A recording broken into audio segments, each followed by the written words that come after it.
Today's battle report is from the Critical Ops Rules update between the Hive Fleet and the Phobos Strike Team. Even though the Hive Fleet is a compendium team and is usually considered to be not as powerful as bespoke teams, my opponent has been playing them for a bit and has used their extreme mobility and surprising at times ranged weapons to hold his own and even at times win some games against powerful foes. This will also be the first time I've used the Phobos since building them. Going into this match, I'm expecting a bit of a melee focus, so I'm glad I also purchased a box of Reavers to fill that gap that the normal Phobos Specialist box has. The mission today will be secure in the Boundary setup, a short edge map which normally means melee won't happen until turn 2, but the mobility of both teams might see some turn 1 fights go down. The secure mission will also allow both teams some mobility as they won't need to remain on the point, but using the action points to capture will cause some problems for the two APL NIDs. The board is set up with plenty of heavy cover and some interspersed light here and there, and one vantage point on the northern side.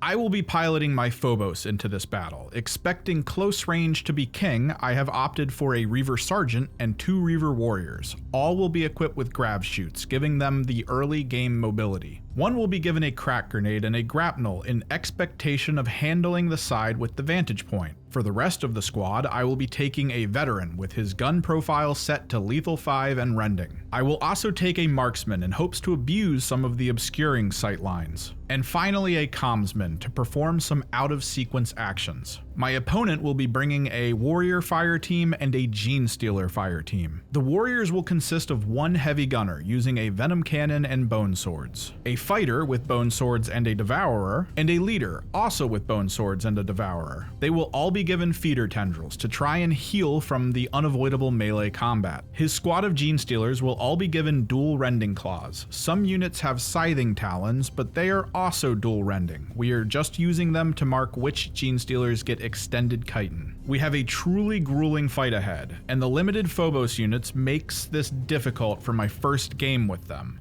With that said, let's get into the setup phase.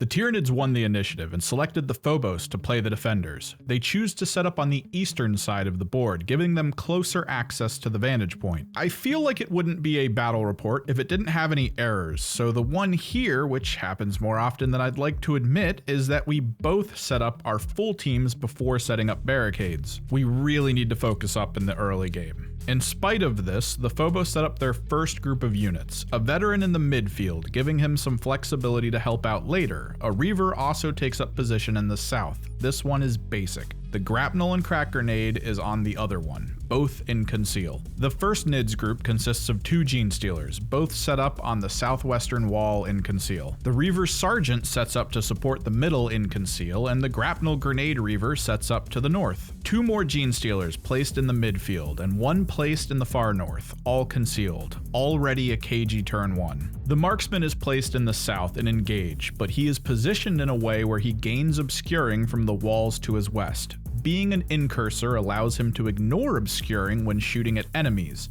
This is easily abusable, giving him the freedom to shoot unprotected enemies without fearing a response. The commsman is placed to the north for support under a conceal order. The NID warriors are split up to support each front. Heavy in the leader to the north, a fighter hidden among the gene stealers in the middle, all concealed. Scouting cards pulled. Around here is where we remember we didn't place barricades. Good times. Phobos go with Fortify, beating the NIDs infiltrate. A command point is spent by the Phobos to also gain recon for an extra dash. Quick note, you can't use the grav shoot unless you are in the deployment zone, and that happens after scouting, so you can't recon then grav from within the field. The fortified barricade is placed on top of the vantage point near mid. All gravs and dash spent, bringing over half the Phobos team up close to the middle of the field. An aggressive stance in the pregame for the Phobos. Maybe not the best against a melee-hungry team like the Hive Fleet, but melee is unavoidable, and I'd like to cause some early game issues as best I can. So we enter turn 1.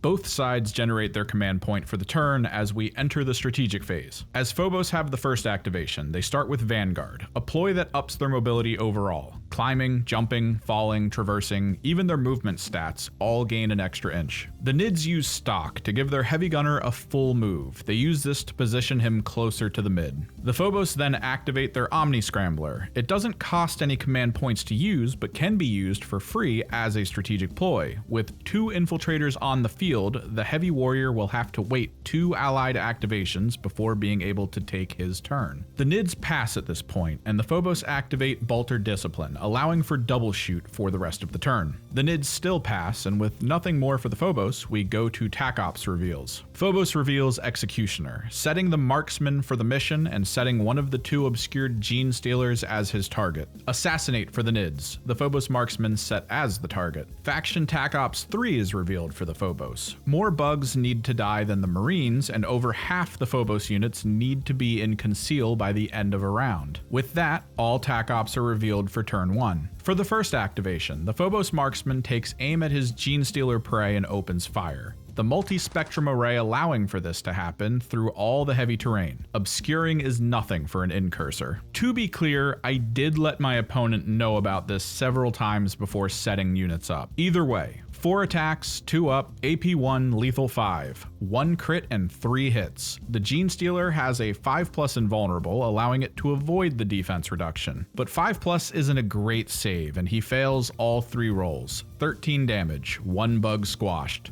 1 point earned for the TAC Op. A second round of fire goes into the Warrior Fighter. 3 hits and a crit. The Warrior only gets 2 of his 4+ saves because of the AP and only makes 1 and takes 10 damage. The Marksman passes for his final action. A solid opening. The Northern Gene Stealer moves and uses his free dash to get to the northern point and captures it, hunkering down in some light cover. The Northern Reaver swoops in and captures the northern point back from the Nids. He also activates Terror. It's unneeded but good practice to always have it active since the Phobos buff made it free. He then dashes with all the extra vertical modifiers to get up to the top of the vantage point and ends his turn. A mid-Gene Stealer activates, dashes for free across point 2, captures it, and then moves into a hidden position on point 3. The Reaver Sergeant activates, uses his ability to gain a command point, and then moves and dashes to head south to point 3. After much back and forth conversation, we decide that the heavy gunner is allowed to attempt to charge up the hatch and over a barricade to get into melee with the Reaver up top. A misstep of placement on my behalf. Time to cross some blades. The Nid Warrior lands 2 crits and a hit. The Reaver lands 3 crits and 2 hits.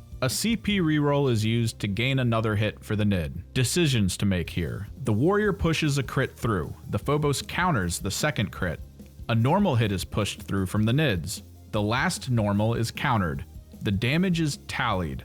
10 go to the Reaver and 14 to the Warrior. He did not expect this outcome. Both units live, but just barely. The Commsman activates, uses his ability to cause the Reaver in combat with the Warrior to fight. Fighting as an action can occur in Conceal, so the Warrior being within engagement range allows this. As well, even though the Reaver was part of a fight earlier, it wasn't an action he took, meaning for the purpose of the Commsman, he could still use the action. All I need is 1 4+ to kill the Warrior. Easy enough. The Venom Cannon is dead. The Commsman then moves to point 5 and captures it. The Warrior Fighter moves up into cover on point 2 and passes. The Veteran activates, captures his point and moves north to support the top side of the map. The Warrior Leader activates and moves to take point 1. The Southern Reaver activates Terror, moves to point 3 and captures. A Southern Gene Stealer moves into cover in the south. No Overwatch is able to be taken, so the final Gene Stealer moves closer to the middle of the map and turn 1 comes to an end. A bit of a surprise on the first turn. The Marksman getting his point on TAC Ops was something I figured would happen, despite all the warnings I gave. But the death of the Heavy Gunner Warrior to 1 Reaver is a massive turn 1 swing. 4 points captured by the Phobos, only 2 for the Nids. And with all Phobos still alive and mostly in Conceal, while 2 Nids are dead, a point is scored on the faction TAC Op. The Phobos are putting on the pressure. Let's see if they can maintain it for turn 2.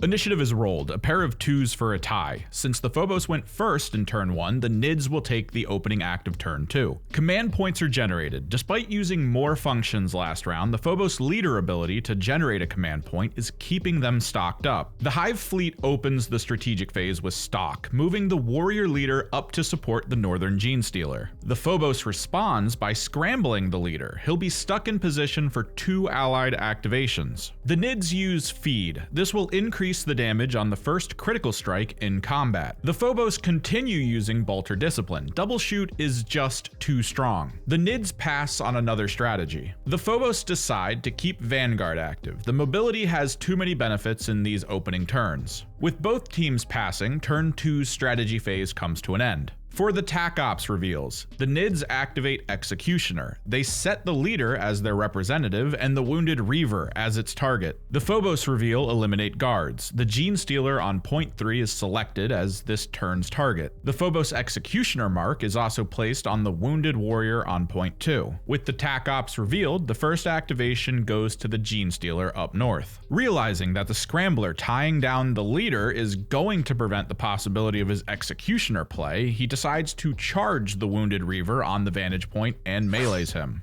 A quick melee roll gets a crit that finishes the wounded Space Marine. The Commsman activates, and using his ability, he makes the Reaver Sergeant in his line of sight generate a command point. He then unloads his gun into the warrior leader. 2 rounds of total shooting possible. The opening roll lands 2 crits and 1 hit. The warrior responds with 2 saves, using the 2 to block a single crit. He only takes 7 damage because of this. The second volley, 2 hits and 2 misses. 1 command point is spent for a reroll, upping it to 3 hits.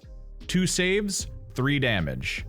10 damage total from the full volley. Not as much as I had hoped for, but better than nothing. The mid-Genestealer activates and charges the veteran and hopes to prevent him from finishing his leader. Claws clash against knives. The veteran only manages a crit and 2 hits. When all is said and done, after the relentless rolls, the Genestealer lands 4 crits and a hit. Rending makes it 5 crits total. The sequence of strikes. The Genestealer parries the crit, takes a hit, parries the final hit, then pushes 3 crits through for 16 total damage due to feed. A veteran down and 6 wounds left on the Genestealer. The Southern Reaver Warrior activates, swaps its order, and a command point is spent on Stealth Assault. The unit then charges the warrior on point 2 and fights. Stealth Assault allows for 2 attacks to be pushed before the enemy is able to respond. A quick set of melee dice are rolled. Having landed a crit and a hit, 9 damage is pushed through, killing the 8 health warrior. Terror activates and point 2 is captured. Sadly, this will prevent Executioner this round for me, but there is still time. The warrior leader is activated as Will of the Hive Mind is used, giving it 3 action points to play with. He captures the top point, charges the Commsman, and fights. The warrior lands 2 crits and a hit against the Commsman's 3 hits, pushing all his crits through and taking 1 3 damage punch from the Commsman before his death. Feeder tendrils recover a health, 7 wounds left. Rob and Ransack revealed and a point is scored for the Nids. The Reaver Sergeant activates, positions between the 2 Genestealers and opens fire on the one on point 3. 2 hits, 2 misses. The bug rolls 1 save to limit the damage to 3. The second volley lands 4 hits. No saves from the bug spells its death. Terror is used and the activation ends. The Southern Genestealer activates and goes for the Reaver on point 2. A fight ensues. 2 crits and 2 hits from the Genestealer against 2 hits from the Reaver. After much conversation, the sequence ends up being the Genestealer pushes a normal hit through, ensuring the Reaver can't survive through parries. This means the Reaver pushes his hit through, gets his second hit parried, and finishes with 2 crits. The last Reaver warrior is down. The Marksman activates and moves up to point 6, opening fire on the warrior leader. Crit and 2 hits. The warrior's tenacity saves a crit and a normal hit. The second volley ends in all hits, guaranteeing its death. This closes out round 2. The back and forth brutality alongside a dominant control of the field is keeping Phobos well in the lead. They score another 4 points on primaries, against the Nid getting only 2, yet again. They also score 1 on Eliminate Guard. Despite the misstep with the Hive Fleet reveal of Executioner, they still managed to start Rob and Ransack. The issue is, their Executioner unit is dead, and he was also key for Rob and Ransack. Both of those tac ops are now locked. Assassinate is the only thing left. And Phobos still have everything they need to finish out their secondaries. Turn 3 is always a big initiative roll. This will determine who will have enough advantage to control what is scored out. So let's get into it.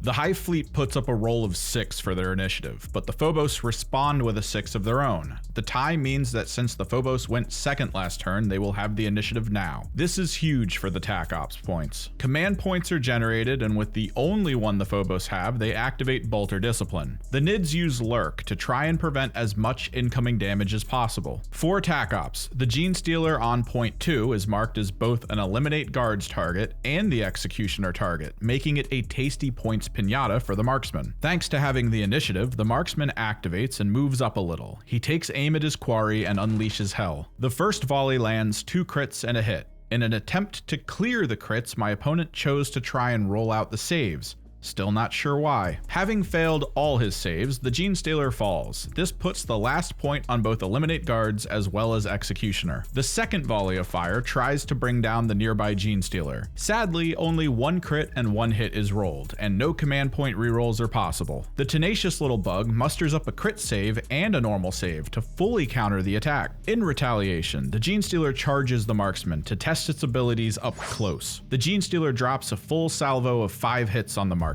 However, the response is 2 crits and a hit. Realizing its death is imminent, the Gene Stealer uses Relentless to reroll 4 of its 5 hits to fish for crits. Mission accomplished. What started as 5 hits gets upgraded to 2 crits and 3 hits. This means the already damaged Gene Stealer is able to parry 1 of the crits early. This gives my marksman the option of parrying out the attacks it can and living, or choosing to die a good death. Having served his purpose, he punches the Gene Stealer in the face with a crit, has his other attack parried, and is killed by the rest of the attacks. Assassinate finished for the Nids. The Sergeant activates and charges the 1 wound Gene Stealer. A small prayer to the Emperor is spoken in hopes that across the 5 dice being rolled, they will not all be 1s. My faith is rewarded. With a quick damage push through, the Gene Stealer is felled. Finishing out the Sergeant's actions ended up being very important. Using Terror just to create the habit of it, but more importantly, using the last action point on Gorilla, putting him back in Conceal. The last Gene Stealer is unable to make it from the vantage point to try and fight the Sarge, so looking at the table, scoring is called.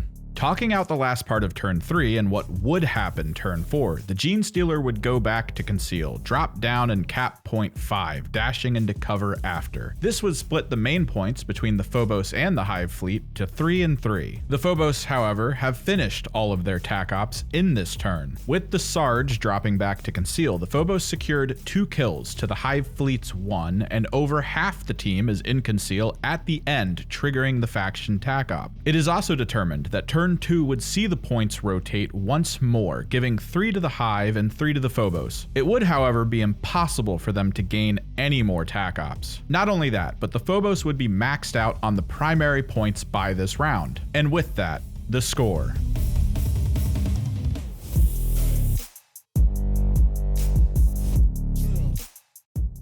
The Hive Fleet mustered up 13, but the Phobos scored a maximum amount of points at 18. The Phobos trickery came in clutch. The initial aggressive team positions with the grav shoots and recon move, holding units in place, being stronger in melee than you'd expect, abusing obscuring rules, out of sequence actions, all of it played a part in squeezing every possible point out of this matchup. This was my first outing with the Phobos. I know in the grander meta they don't do well, but I really feel like that stems from the lack of Reavers in the specialist box. If you're looking to pick them up for yourself, I highly recommend snagging that extra box as well. If you enjoyed this video and want to see more for Kill Team and possibly other tabletop games, don't forget to like and subscribe. Let me know in the comments if you are wondering about rules or factions, or even seeing different possible matchups in play. I will be trying to stick to a guaranteed Friday video every week, and there may be other smaller videos that pop up here and there. Thank you for watching. I am Kimmerix, and I'll see you in the next one.